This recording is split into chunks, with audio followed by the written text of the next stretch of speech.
көптеген жігіттер айтып жатады, қыздар сендер неге көп боянасыңдар, неге қысқа киіп көп қыдырасыңдар дейді.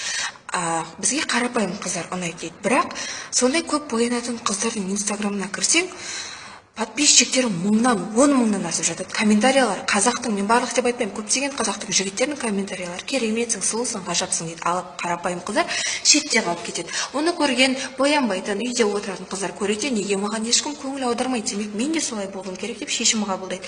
Содан кейін жақсы қыздар да сондай жерге бет бұрады. Жігіттер, адам баласы дамығалы бері қыздар жігіттерге ұнау үшін, жігіттер қыздарға ұнау үшін бәрін істеген. Сіздер егер шын мәнісінде қарапайым қыздарды ұнатып, көп боянатын қыздарға мән бермей жүрсеңіздер, қарапайым қыздар көп болатын еді. Қыздар боянбай жүретін еді сіздерге ұнау үшін. Қыз деген жалпы пластилин сияқты, оны қалай құрастырсақ, ол сондай болып шығады. Сондықтан да жігіттер бірінші өзіміз біліп алайық, бізге не ұнайтын, содан кейін қыздарға әңгіме айтайық, жарай ма?